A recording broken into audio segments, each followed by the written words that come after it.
Thank you so much for watching this online video tutorial. Like, comment, and share, as well as subscribe to our channel at Good Better Best Online Videos for more video content. Greetings. Formally, grade 10s, and those of you that's going to be watching this tutorial video when it gets released.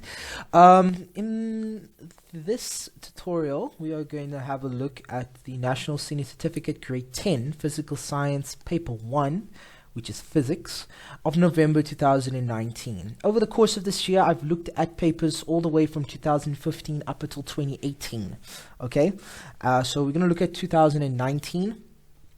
And then hopefully look at 2020, last year's one as well, going through some revision. Okay, so what I like to do whenever I did a past paper, one of the tactics that I'd like to use, because we are in revision mode, so I am fully into exam prep now. All right, I usually do this for the past 5 years. I've done exam preparation, which is basically I start teaching academic physical science. Okay, and not just physical science in general. I'm rather preparing you guys to write your November exams.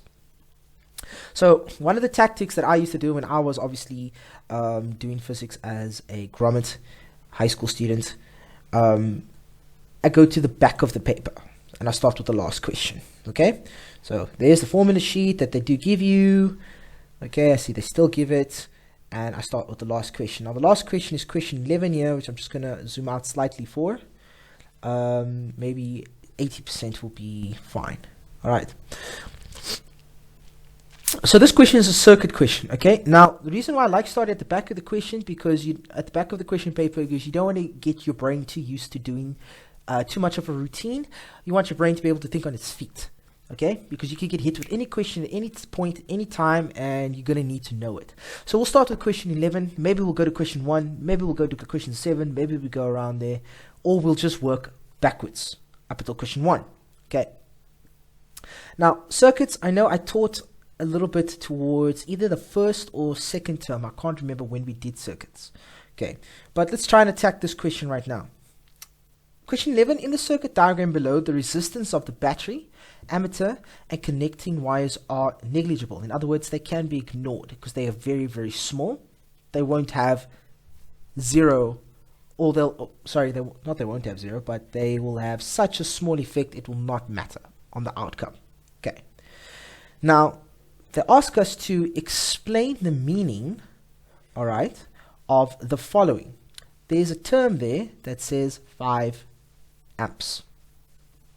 Okay, explain that. Okay, now one of the ways that you can look to do that is that you've got a current value. Okay, let's just denote this as November 2019 grade 10.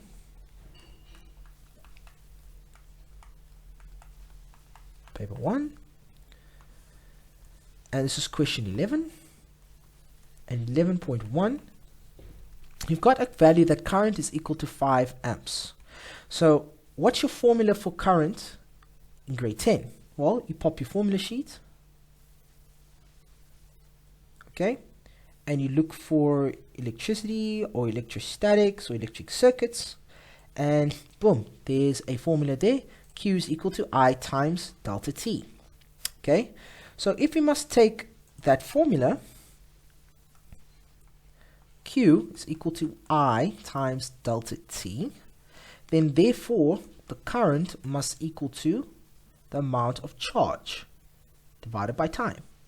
Okay, so if the time was 1 second, okay, assuming if delta T was equal to 1 second, then that would mean that the Q or charge would have to equal to 5 coulombs. Because 5 divided by 1 will give us 5 amps, or 5. Okay, 5 coulombs divided by 1 second will give us 5 amps. So, therefore, our conclusion is that a charge, 5 amps of current means that a charge of 5 coulombs, all right, flows, let's don't have to write that, past the point in the circuit in 1 second. Right? We could have said in 1 second, or we could have wrote per second. Alright? Cool. Everybody understand that statement?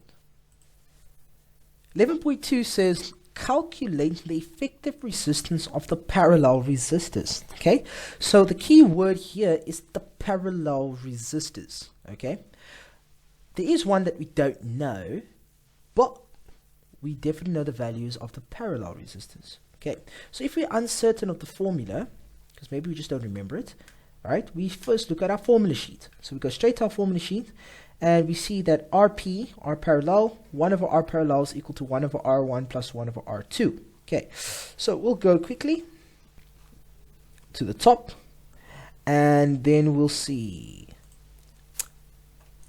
for 11.2, let's maybe use a different color, just because we can.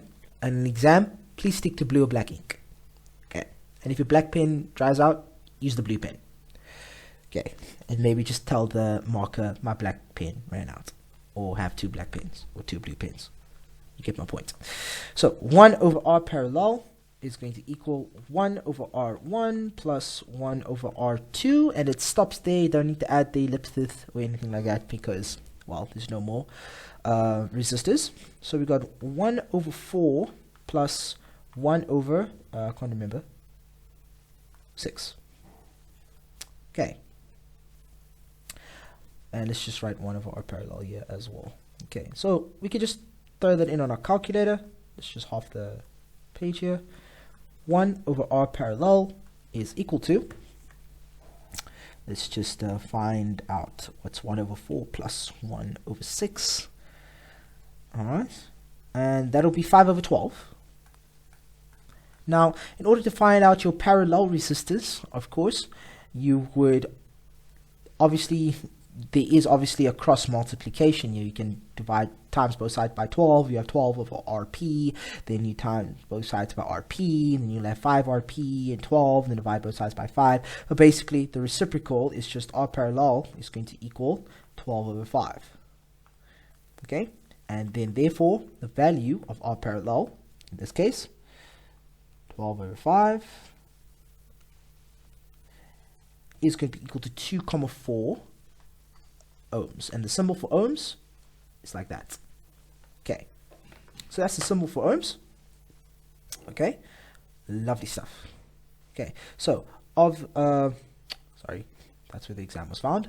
Okay, so the effective resistance over here of the parallel branch is 2,4 ohms. Okay, now 11.3 says which one of the voltmeters, V1 or V2, will show a reading if the switch is open. Alright, V1 or V2. Okay, now this is a question I'd like to hear a response from the class for.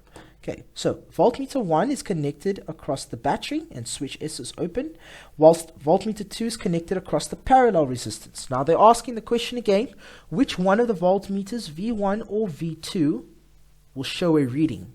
Anybody care to take a stab at this question?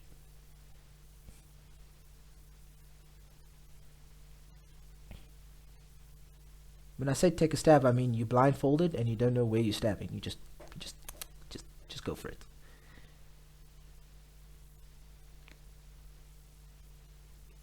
So, okay, I could be wrong here, okay? Okay. Probably going to be. But they say that the switch is open, right? Mm-hmm. So then, like this, so if it's open, there's no current flowing to voltmeter 2. So, Yes. So then would voltmeter 1 have a reading because it's like connected to the battery? You are correct. Okay. Okay, so voltmeter 1 is connected across the battery. Now the battery comes with stored voltage, all right? EMF, it's called EMF, okay? Which is basically, EMF stands for electric motor force, by the way. But I mean, obviously voltage is basically energy, right? Almost like electrical energy, all right? That is stored. That's why voltage is also called potential difference, all right? So if that voltmeter is connected across the battery, it reads a voltage there.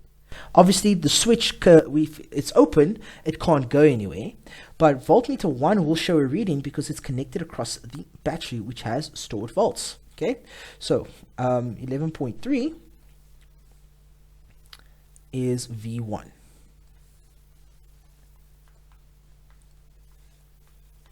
Okay.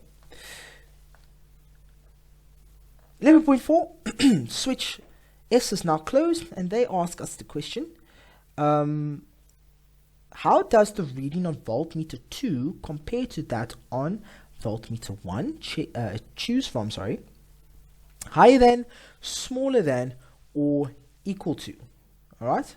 And the answer would definitely be, for this one, I'll explain my answer, okay? So, voltmeter 1 reading, when switch S is closed, voltmeter 1's reading will decrease, but and of course voltmeter 2's reading will increase because at the moment it's 0 when it's open. But when it's closed, all right, voltmeter, they want to know what's the difference between them, or the comparison between them. Voltmeter 2, even though now that switch S is closed, voltmeter 2 will still have a reading smaller than voltmeter 1 because not all of the voltage just rushes out of the battery immediately. Okay? Okay, so voltmeter 2 will definitely still be smaller than that of the reading of voltmeter 1. For example, if the battery over here and voltmeter 1 read, for example, 24 volts, then of course when the switch is closed, maybe the reading might go down from 24 to maybe like 20 volts. All right, and then maybe voltmeter 2 would read like 4, or maybe would read like 4, because the battery lost about 4 volts only. And where did it go to? It obviously went into the circuit, so voltmeter 2 probably picks it up, of course, because the reading obviously on voltmeter 1 plus voltmeter 2 when switch is closed should give you the reading of the total voltage in the circuit, which is supplied by the battery. Hope that makes sense. 11.5 says, calculate the current in the circuit if 0.3 coulombs passes the ammeter in 2 seconds. Okay, so 11.5, that is the formula. Q is equal to current multiplied by time. Okay, so the value for Q was 0.3 coulombs. Value for time was 2 seconds. So they want to know the current, what that's equal to. So current equals to Q divided by delta T, which is going to equal 0.3 divided by 2, and therefore the current should equal, let's just pop that in on the calci, 0.15 amps. Okay, and that just passes through the ammeter, so that's the reading on the ammeter. They say now in 11.6, okay, this is a bit of a trickier question now. 11.6 says the potential difference across resistor R, which has an unknown resistance value right now, is 5 volts when a charge of 0.3 coulombs flows through it. Calculate the energy that is transferred in resistor R. So they're also not asking us to calculate the value of resistor R, right? For some reason, that's not a question. Okay, but we want to know the energy. So we go find a formula on the formula sheet under electric circuits. Okay, we've used this one. We haven't been needed to require to work out this one. We've used this one. So the other one must be voltage is equal to W divided by Q, because work done is energy because it's measured in joules. Okay, so let's go up here quickly to 11.6. Okay, I think we can fit it in here. 11.6, we're going to say V is equal to W divided by Q. Now they mentioned that the voltage across resistor R was 5 volts. They also mentioned that the charge was 0.3 coulombs. Alright, and all we're looking for is W. So let's plug that in. Okay, we'll have W is equal to voltage multiplied by the charge.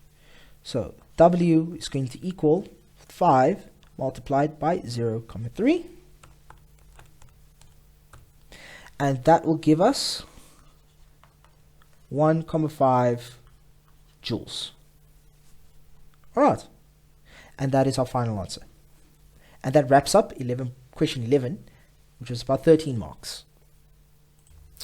So we'll move up to question 10, which is a very short one in this one. Okay. The diagram below shows two small identical spheres, P and Q, on insulated stands. The charge on sphere P is -3 times 10 to this -6 coulombs, and the charge on sphere Q remains unknown. Okay, 10.1 says calculate the number of electrons in excess on sphere P. Okay, so obviously we need to know which formula we need to use. Okay, and of course, where do we find that? We just check the formula sheet. So here's a formula for electrostatics. We've got N is equal to Q over E, or N is equal to Q over small QE. I prefer this one. And then we got Q is equal to Q1 plus Q2 divided by 2. It's definitely not the second one, so it must be the first one, because you want to calculate the number of excess electrons on sphere P. Alright, as the question suggests. So, let's just go up to the top here. I'm going to pick a different color. Question 10. Okay. There we go. So 10.1, we're going to grab Q is equal to, we just check the formula again. Yeah, that's right. Q is equal to N, Q times E, or if you want to find out, which is obviously N, is going to equal Q divided by QE. Okay, so we're looking for the number of excess, and that's just a number. So this is going to equal to the charge, which is 3 times 10 to the -6. We do not need to enter the negative sign. Alright, we do not need to, but because the charge on an electron is negative anyway, we can go ahead and do this. Okay, the charge on one electron in the formula sheet, okay, is -1,6 times 10 to the 19 coulombs. Protons have the same value except that they are positive. Protons have the same value except that they are positive. Okay, so if the charge was a positive charge, we would use the positive 1.6. But because the charge is negative, we can go ahead and write it exactly like we've written it. We'll still get a positive answer. Therefore, if we enter this on a calculator, we should get 1,88 times 10 to the power of 13 electrons, and we can just leave our answer like that. Okay. 10.2. Okay. Now they say two spheres are brought into contact and then are returned to their original positions. Each sphere now carries a charge of -1 times 10 to the -6 coulombs. They say now, calculate the original charge on sphere Q before the spheres were brought into contact. Now, usually when two spheres are brought into contact, the new charge would be equal to, this is Q new, would be equal to the charge on P plus the charge on Q, all divided by 2. Now, we already know what this formula gives us. It gives us -1 times 10 to the -6. The charge on sphere P was -3 times 10 to the -6. But we don't know what was the charge on QQ, which I'll just leave as Q for now. Okay? And we know it was divided or divisible by 2. Okay. So what we're going to do, we're going to multiply both sides by 2. So -1 times 10 to the -6 multiplied by 2. Okay, that's going to give us -2 times 10 to the -6. That's going to equal -3 times 10 to the -6 plus QQ. Okay, obviously this can be taken over to have to have our answer, which is -2 times 10 to the -6. All right, plus, okay, 3 times 10 to the -6, because that negative now becomes a positive. All right. And then, therefore, the charge on sphere Q is equal to positive 1 times 10 to the -6 coulombs. And then they ask, were electrons transferred from P to Q or from Q to P during contact? And that answer was definitely from P to Q. All right, it was definitely transferred from P to Q. Okay. Okay, because Q was positive and it was negative, flowed through. Okay, and when they were disjoined or taken apart, they had the same charge, which was -1 times 10 to the -6. Okay, so there was a minus there, definitely easy to tell. Okay, cool. All right, let's move on to question, let me see, 9. So 9, this is your magnetism question. Okay, let me just see, what was question 8 is electromagnetism, which is something we just came out of. And question 6, of course, is your waves question. So what I'll do is I think I'll skip straight through to question 6. This is a section that we just came out of about 2 weeks ago. This is the second week that we've finished it. So I'll start question 6, go all the way through until like question 8, and then maybe do question 9. Okay, so let's maybe do question 6, which is waves. Make sure we can revise that. Okay, I will go straight into wave sound as well as electromagnetism one time. Okay, so the question 6, question 6, sorry about that. The diagram below represents a transverse wave produced by source A. Okay, so it starts at 50, and it's in centimeters, so something we need to be careful for is we need to convert to meters. And time is in seconds. Okay, cool. Let's think. Define the term amplitude of wave. Okay, well, I'll define it. This is the maximum disturbance. Okay, maximum disturbance of a particle.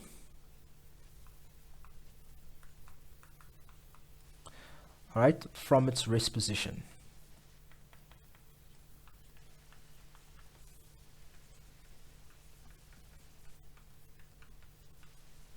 Okay, which is, we can see here, amplitude, the maximum disturbance. Okay, it's amplitude at the bottom as well as on top, so we can definitely see this wave's amplitude is about 50 centimeters, which is right down the amplitude in meters of this wave for 6.2.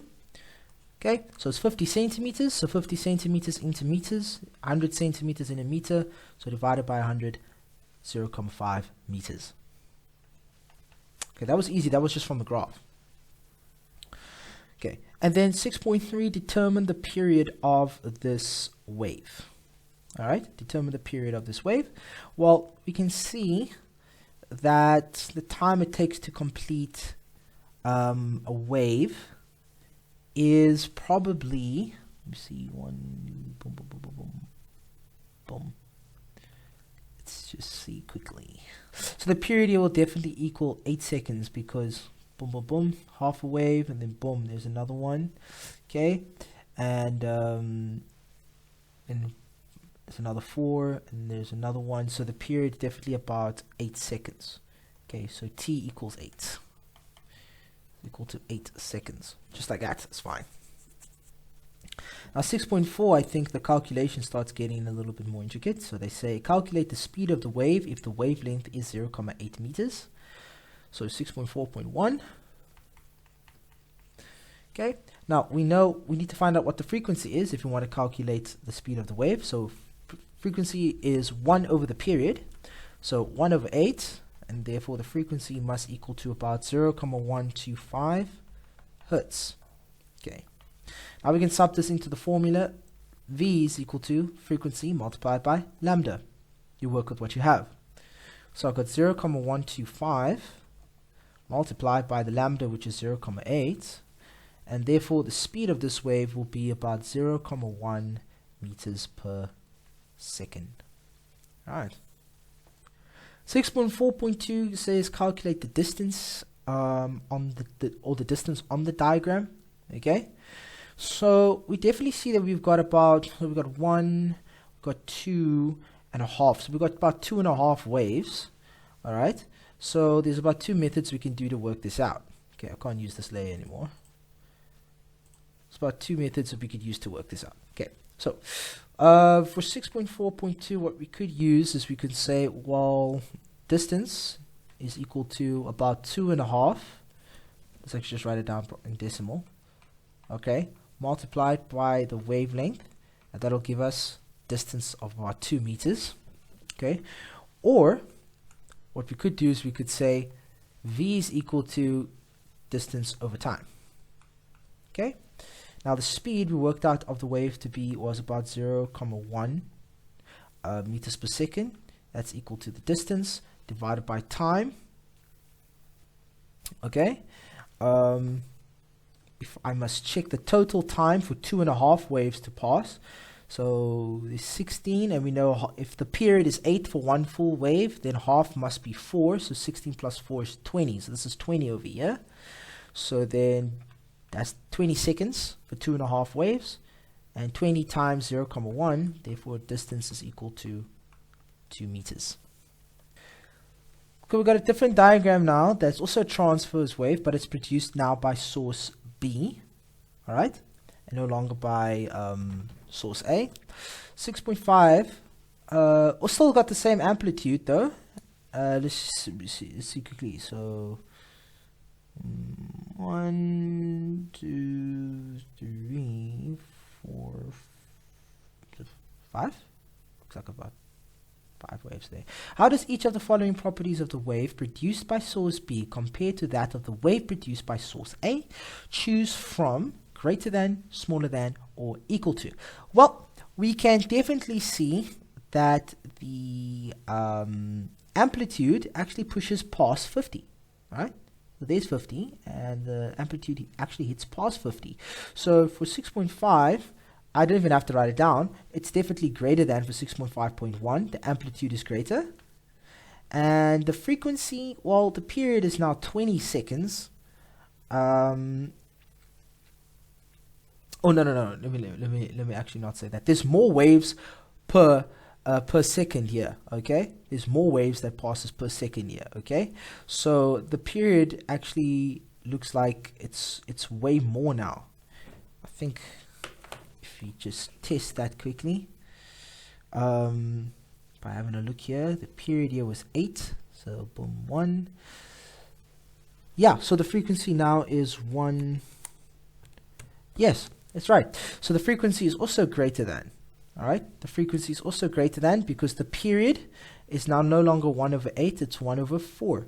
Okay, so 1 over 8 was 0.125, and 1 over 4 is 0.250.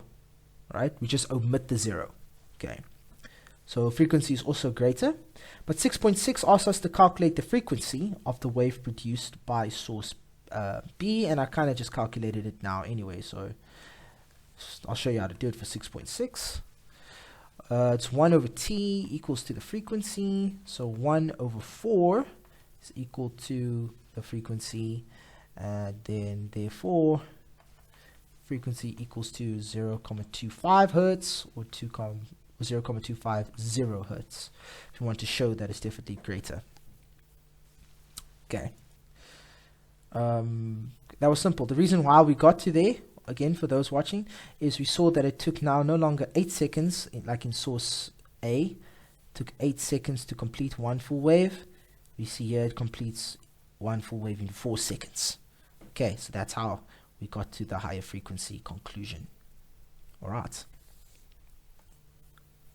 now question 7, okay, is normally your sound wave question. Okay, so a sound wave is produced by a source placed at a certain distance from a building, as shown below. The echo reaches the source after 8 seconds. The speed of sound in air is 340 meters per second. Okay. Now they ask us to define the term longitudinal wave. Longitudinal wave, okay. So I'll define that for those watching. Okay. Please make sure we know our definitions. For exams, we can see that almost in every section they're asking us some type of definition. Okay, so a longitudinal wave is a wave in which the particles of the medium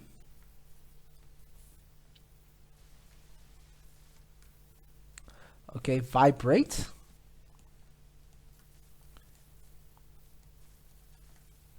parallel to the direction of motion of the wave. Right, so that's a longitudinal wave. Okay. A wave in which particles of the medium vibrate parallel to the direction of motion of the wave. Okay, the sound wave is obviously a longitudinal wave. Now they're asked to calculate the distance, between the sound source and the building. Okay, now they've given us that the speed of sound is 340 meters per second, and the echo reaches the source after 8 seconds. Okay, so I'm guessing the echo reaches the source after 8 seconds, so that means the sound wave to the building must be half of that, right? It must be divided by 2, because they want to know the distance of the sound source. Okay, the echo reaches the source after 8 seconds, so that means it must be 4 seconds back, 4 seconds to the building, and then obviously another 4 seconds back, making it 8 seconds. Okay, they just want to know the distance of the source from the building. So what we do is we can either say, we could just go straight and say V is equal to delta X divided by delta T, which is a normal mechanics formula as we see here. We know that the speed of sound, they said, was 340 meters per second. Delta X, we are trying to find out. And then we can either say the distance, or the time, is 4 seconds, or we can actually use 8 seconds, right, in this case. And therefore we'll get delta X is equal to 340 multiplied by 8. Okay, 2,720 meters. I don't know why I wrote delta T. Sorry, let me just take that away. Delta X. Okay, but we need to divide that by 2, of course, to get the distance. Okay, so therefore the distance is going to equal 1,360 meters. Okay, because that's the distance that the sound source is from the building. 7.3, name the property of sound that influences pitch. Okay, a bit of a theory question here. But the property of sound that influences the pitch is frequency. Okay, the frequency of sound will influence the pitch. Okay. Above which frequency is a sound wave classified as ultrasound? Can anybody answer that question off the top of their heads? Above which frequency is sound classified as ultrasound?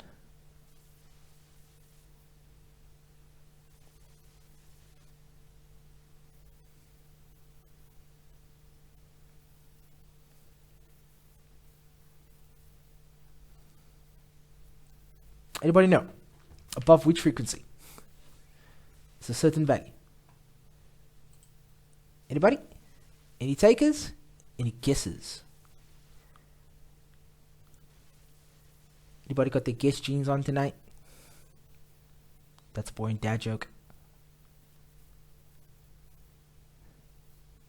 Alright, well, the answer for that one, 7.4, okay, above 20 kilohertz or 20,000 hertz. Okay, anything higher than that is ultrasound. Okay, and I don't think human beings can hear ultrasound. Bats can, and dolphins and all those kind of things, they can hear it, but we can't. Okay, and 7.4. 7.5, name one use of ultrasound for medical patients. Alright, now this is a good question, of course, and they just want one use. Okay, and one of those uses, of course, is diagnosis. Alright, or you can say diagnosing a medical condition, right, of a patient, or you're in a baby's heartbeat during pregnancy. Okay, or you could have just written pregnancy.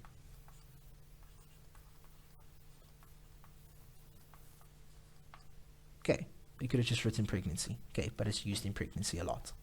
Okay, and that was 9 marks. There's not a lot of marks for this one. Okay, and question 8 wraps up the wave, sound, and light section. Okay, it wraps it up entirely. Okay, because it deals now with the electromagnetic spectrum. Okay. Question 8 says the frequency and corresponding energy of electromagnetic waves are given in the table below. Wave A, so on and so forth, and energy values, etc. Okay. Now, they want to know for question 8.1, describe how electromagnetic wave propagates. Okay, let's just drag this up here. Okay. 8.1, okay. So how it propagates, okay, is that an oscillating electric field in one plane produces a oscillating magnetic field at right angles, all right, to it, and that's how a electromagnetic wave is propagated. All right, that's how it propagates itself. Okay, it's 2 marks. Okay, is that there's an oscillating electric field that in one plane produces an oscillating magnetic field, and as a result of that, of course, that's how it is propagated. 8.2, what is the relationship between frequency and energy of an electromagnetic wave as shown in the table below? So let's just go have a look here. So frequency here, we've got 2 times 10 to the 9. We get an energy of about 1.33 times 10 to the negative 24. Here we got 4 times 10 to the 12. Okay, so these numbers are sort of increasing the times 10 values. So we've got times 10 to the 9, times 10 to the 12, times 10 to the 15, times 10 to the 18. These numbers in front are not really doing so. But we can definitely see that as the frequency gets higher, so does the energy. Okay, so the higher the frequency, how I would say it. Oh, come on. There we go. The higher the frequency,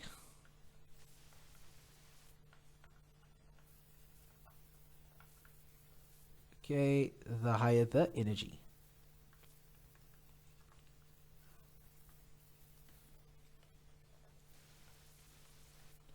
Of the wave. Okay.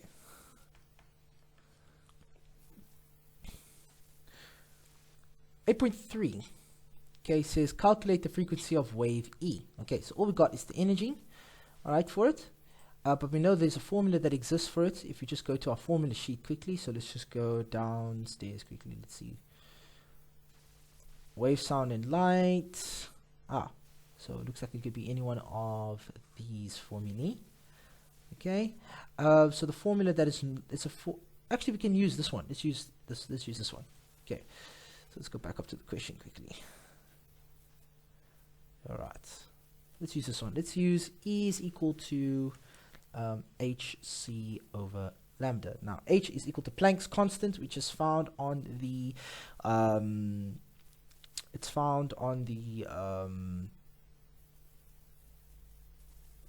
formula sheet as well. In fact, let's maybe not even use this one. Let's rather use just E is equal to hf, because we've got the energy and we just need the frequency. We can use that other formula later, actually. Yeah. So we've got the energy, which is equal to 4,97 multiplied by 10. Let's just take this equal sign away. Multiplied by 10 to the power of negative 14. And that's equal to Planck's constant, which is 6,63 multiplied by 10 to the power of negative 34. And then frequency is unknown, so we just divide both sides by 6,63 by Planck's constant, and we get that the frequency is equal to about 7,5 times 10 to the power of 19 hertz. Okay, now that's the frequency, okay, of wave E. But now they want to know what's the wavelength of wave D for 8.3.2. So here we've got energy and we've got the frequency as well. Okay, so frequency is also equal to c over lambda. Okay, so we got to use that second formula for 8.3.4. So I'm not going to try and squeeze it in here. I'm going to rather just do it on the next layer. Okay, so for 8.3.4, let's use E is equal to hc over lambda. The energy for wave D was 1,19 times 10 to the negative 15, I think. Planck's constant, 6,63 times 10 to the power of negative 34, brackets, times the speed of light, which is about 3 times 10 to the power of 8, all over lambda. So if you must cross out lambda here, lambda, divide both sides by this number, 1,19 times 10 to the power of negative 15. They will cancel here, and this will end up here. Power of negative 15. If we put this whole thing in on our calculator, we'll get the value for lambda, in this case, to equal about 1,67 times 10 to the power of negative 10 meters. Alright, that was 8.3.2. Which wave, A or B, has a higher penetrating ability? Give a reason for your answer. Okay, now penetrating ability is dependent on one thing, frequency. Alright, as well as energy. But it starts with frequency first, because we know that frequency is proportional, directly proportional to energy. So if we look at A, we got a 2 times 10 to the 9, but we've got a 4 times 10 to the 12 for B, frequency, and the energy is definitely greater here as well. So therefore, when it comes to penetrating ability, 8.4 will definitely be wave B. Why? It's because it has between the two, it has a higher frequency or energy. Okay? Whichever one you wanted to say. It has a higher frequency or higher energy. And out of the two, it has the highest energy. Okay. I'm not sure in the table if it has the highest energy or the highest frequency. No, I don't think so. No, it doesn't. Okay. All right, let's do question 5 now, which is the energy section. Okay. It's also the final question of mechanics. Okay. So let's have a look here. It says a 2 kilogram ball rolls from rest from point A on a frictionless track ABCD as shown below. The horizontal section BC, okay, of the track is 5 centimeters above the ground. The ball reaches point D 30 centimeters above the ground at a speed of 1,7 meters per second. Okay. 5.1 says write down one term for the following statement. The sum of gravitational potential energy and kinetic energy. That's easy. We should know what that is. All right. Reese, do you know the answer of that? Sorry to single you out, but I know you were busy with it last.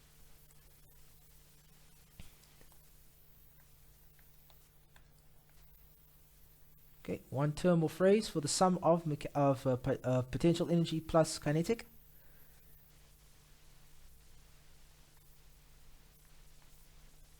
You specifically, Reese.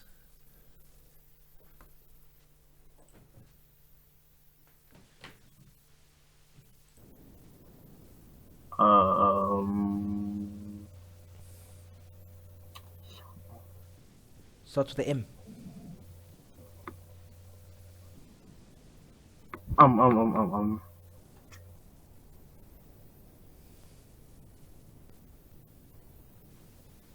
It's not mesh. So it's potential plus mechanical energy. There we go. That's what I want to hear. It's mechanical energy. I knew you knew it. Alright. Mechanical energy, which is obviously the sum of potential energy, gravitational potential energy, plus your kinetic energy. Okay. 5.2. 5.2 says, 5.2.1 says calculate the mechanical energy of the ball at point D. Okay, so of course we know the formula. It's mechanical energy, so EM is equal to EP plus EK. Okay, so we could use whichever one we want to. So I'm just going to go straight for mgh plus half mv squared. Okay, that's this one, that's that one. Okay, so let's just check something out. The mass was 2 kilograms. So we're going to go 2 kilograms multiplied by 9,8 multiplied by a height, which is at point D, 30 centimeters. So we know that's about 0.3 meters. Plus half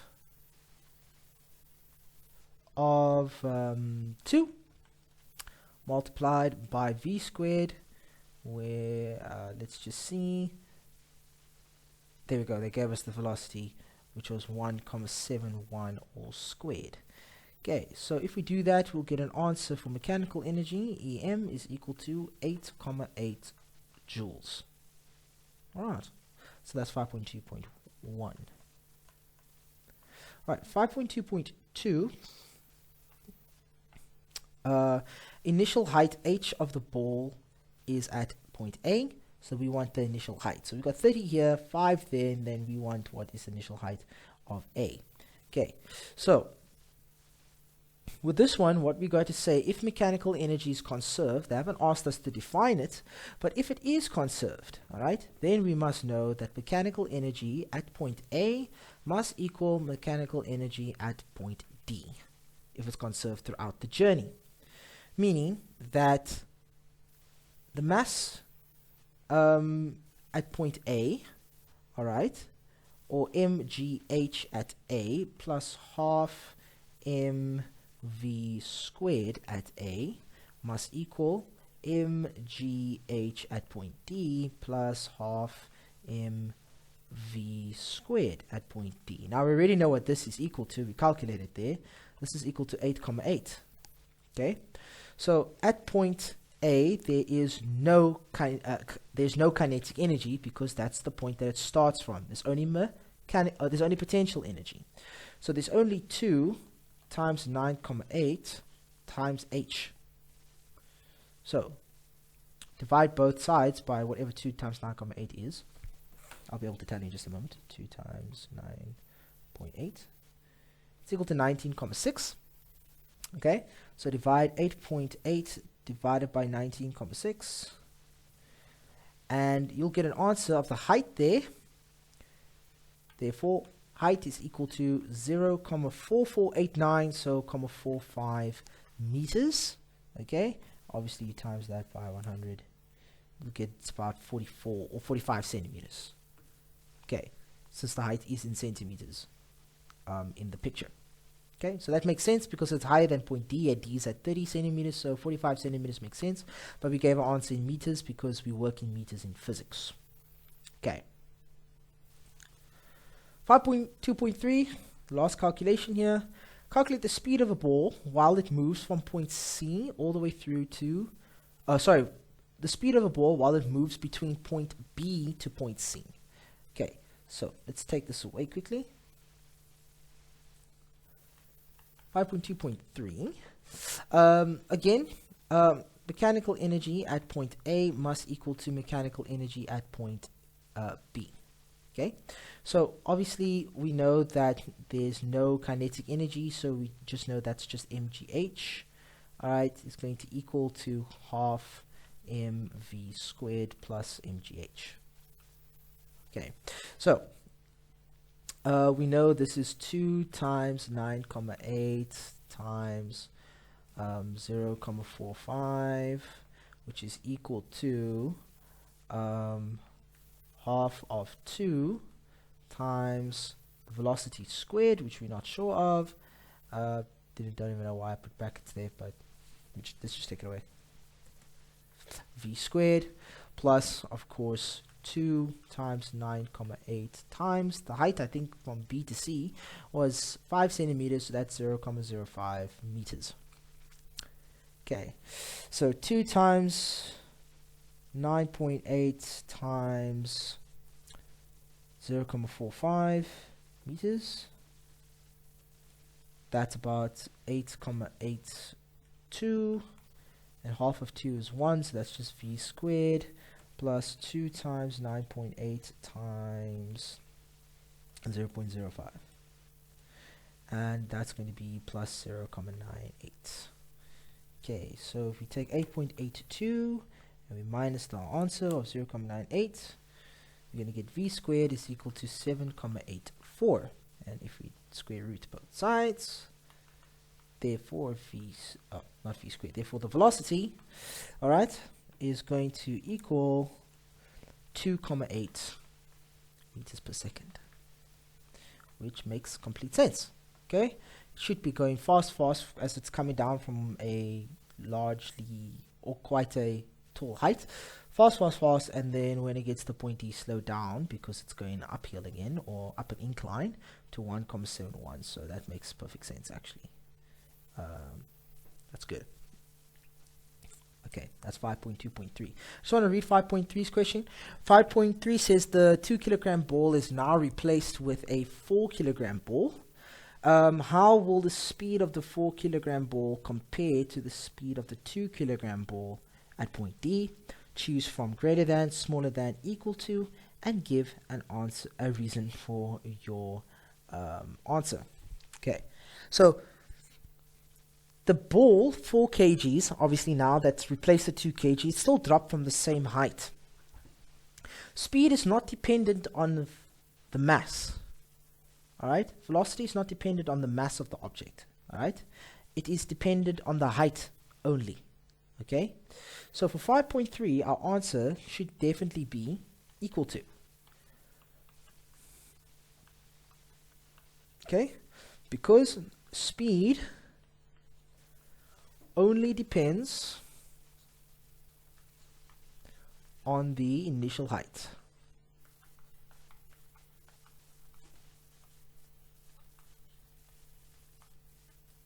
That's all. It's independent of the mass of the object. Okay? Ah, sorry about that. Every time I hover over this section of my taskbar, that comes. I don't know why. Anyway. And that's question 5. Alright, question 4 says the velocity time graph below represents the motion of a car during a time period of 12 seconds. The car initially moves north. So we've got a path or points on the graph A, B, C, D, E, and we see how the velocity changes. Okay, they ask us firstly to define the term velocity. Okay, so let's just go up to the top of here. Let's use a different color. Question 4. So the term velocity basically means rate of change of position.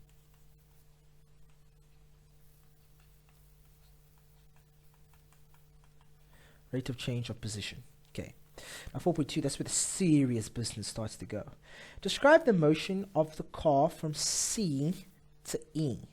Alright, so we see, of course, the car starts out at quite a high velocity. Okay. It stays there from A to B. Then velocity decreases to point C. It decreases all the way to 0. And then we go into the negative zone. Now what does that mean? Alright. That means there must be a change in direction. Okay, so from C to D, the car turns around, all right, and moves south because north was the initial direction. All right, and the velocity increases. Now, even though we're going to the negative zone here, remember from C to E, he's not going north. So he is actually increasing his velocity in the opposite direction. So he's increasing his velocity from 0 all the way through to about 6 meters per second. Okay, and moves south. All right, with velocity increasing from 0 meters per second to 6 meters per second. Okay, now if it increases to 6 meters per second, okay, then we know there's obviously an increased acceleration. All right, but from D to E, okay, car travels at constant velocity.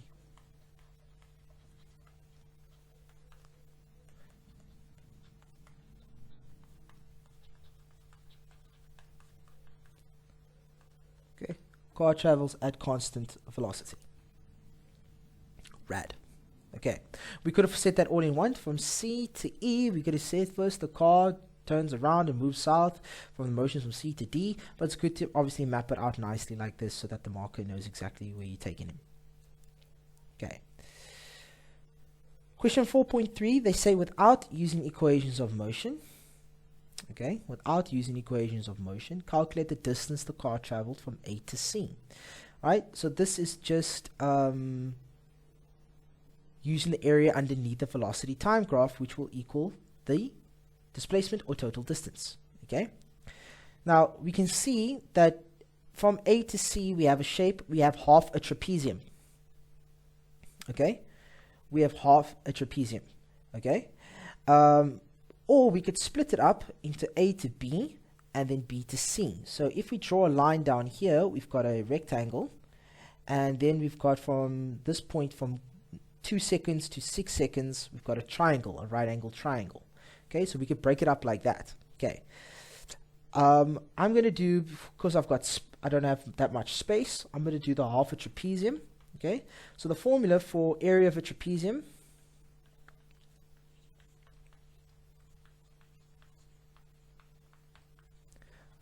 is equal to the sum of the parallel sides, okay, multiplied by the height. All right, multiplied by the height. Okay, but we got half a trapezium. Okay, so half the area, all right, it's going to equal to half, of course, or the area of half a trapezium. Okay, let's maybe just add that. Let's maybe just do that. Area of half a trapezium, okay, is equal to half the sum. So in other words, the parallel sides, let's have a look at it here. Okay, so we've got, let's see, 0 to 6, and the top is 0 to 2. All right, so that 0 to 2 is the side here, and you got 0 to 6 is the bottom side. So what we do is we'll say half of 2 plus 6 multiplied the height of the trapezium is from 0 up to 10, so that's 10. So half of 6 plus 2, which is 8, is 4. 4 times 10, that's going to equal to about 40 meters. Now, like I said, you could have broken the shape up into a rectangle and a right angle triangle, and you could have done L times B, or length times breadth of the rectangle, which is of A and B. Right? A and B, length times breadth, so 2 times 10. And then, of course, 6 minus 2 would be 4. So half of 4 times 10 would have given you the distance from B to C.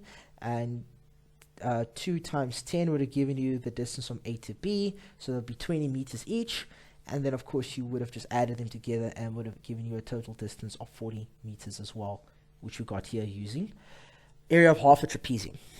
Okay, area of trapezium would have just, if it was a full trapezium, it would just be the sum of the parallel sides times the height. Okay, so a little bit of geometry coming through there. Let's see how much more we need to go. 4.3.2, they ask for the acceleration, all right, of the acceleration of the car between points B and C. Okay, so this we could use some gradient for. Okay, if you've learned the gradient formula in grade 10.